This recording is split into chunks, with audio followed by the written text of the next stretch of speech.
आज जो हमारे नए सदर बने हैं मौलाना शहजाद पदीरी साहब जिला सदर और मास्टर वहाब साहब शहर सदर, मेरे बराबर में बैठे भाई Babu Ali Khan advocate national secretary और बेहतरीन निज़ामत कर रहे आज की मास्टर नुमान खान साहब, हमारे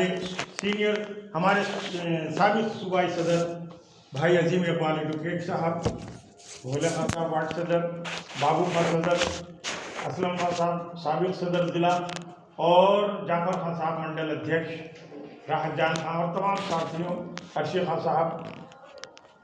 आज फेडरेशन की इस अहम मीटिंग में जो तजवीज़ आई हमारे सामने और उसमें ख़ासकर हमारे भाई बाबू अली खान एडवोकेट और खान शोएब यूनुस साहब ने जो तफसील से आपको एक एक बात बताई है वो काबिल तारीफ़ है। ये ऐसे नहीं बताई है इन्होंने, बल्कि ये पूरी मालूमात इन्होंने पढ़कर लिख कर और ऑफिसों में जाकर ढूंढ कर लेकर आए। मैं आपको बता दूं कि अभी भाई अजीम खान साहब ने बड़ी अच्छी बात कही कि हमारे बीच तंजीमें नहीं हैं और जो तंजीम है उसके संग हम जाना नहीं चाहते।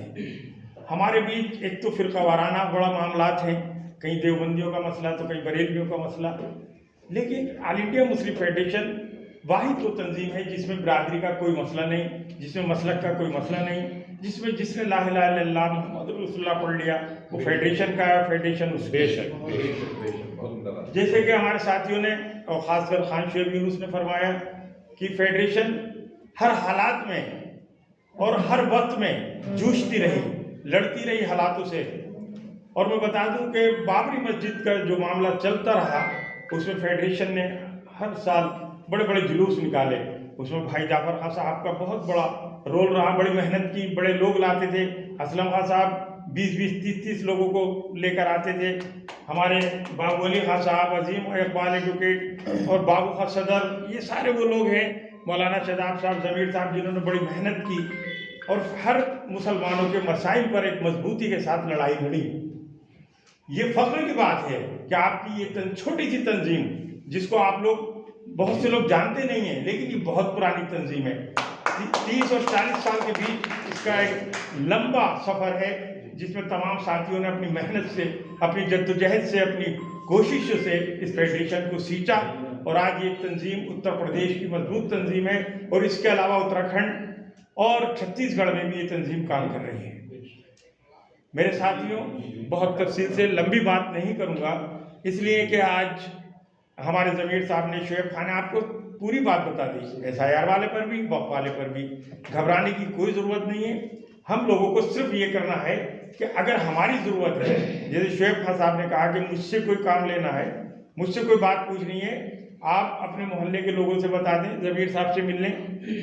लेकिन इसको फैलाना है, इसका जैसे ये इन्होंने अभी एक ये पेपर दिया, इसको जो लोग व्हाट्सएप चलाना चाहते हैं, बच्चे हमारे नौजवान साथी, बच्चे हमारे, इसको व्हाट्सएप से ज़्यादा से ज़्यादा करें और उसके नीचे लिख दें। इसके अलावा अगर उसका मसला है आपके मस्जिद का, मस्जिदों के वो मामले जिसकी प्रॉपर्टी है, वक्त प्रॉपर्टी करे हुए, किसी के 10 मकान है, किसी 10 दुकानें हैं या 5 दुकानें हैं, दफ़ा 37 इसके अंदर एक धारा है, उस दफ़ा 37 के अंदर सारा रिकॉर्ड मौजूद है। वो अल्पसंख्यक कल्याण अधिकारी रामपुर से भी आपको मिल सकता है, वक्फ बोर्ड लखनऊ से भी मिल सकता है, लेकिन वहाँ तो लंबा मामला है, वहाँ कौन जाएगा और कौन लाएगा। तो यहाँ से आप दफ़ा 37 निकलवा लें। जिनकी मसाजिद का रजिस्ट्रेशन नहीं है वो रजिस्ट्रेशन बाद में हो जाएगा, लेकिन पहला काम यह है कि इस वक्त हमें चढ़ाना है मस्जिद का जो भी दायरेकार है, जितनी बड़ी मस्जिद है, जितनी बड़ी जगह में है, उसकी नपत होनी है। उस मस्जिद की पूरी नपत, उत्तर में क्या है, दक्षिण में क्या है, पूरब में क्या है, पश्चिम में क्या है, ये सारी चीज़ें लिखी जाएंगी और वो सब चढ़ने के बाद में हमें 5 दिसंबर से पहले ये सब काम करने हैं। इसलिए आज से हमें खड़ा होना है। और हमारे माशाल्लाह रामपुर में तो इतनी मस्जिदें हैं, हर मोहल्ले में एक कदम पे दूसरे कदम पे हमें खुद निकल जाना है और ये देखना है कि कौन यहाँ मुतवल्ली है। आज मेरे पास कई लोग ऐसा है जो कॉलोनियों में हैं, वो कह रहे हैं साहब हमारे यहाँ तो कोई है ही नहीं, मस्जिदें हैं लेकिन कोई देखने वाले नहीं है, कोई मुतवल्ली नहीं है, कोई सेक्रेटरी नहीं है, कोई सदर नहीं है। तो मैंने कहा मस्जिद कैसे चल रही है? बोले इमाम साहब आते हैं, नमाज़ पढ़ाते हैं, थोड़े पैसे जुम्मे के दिन मिलते हैं, वो उन्हें दे दिए जाते हैं। तो ऐसी मस्जिदें खतरे में हैं।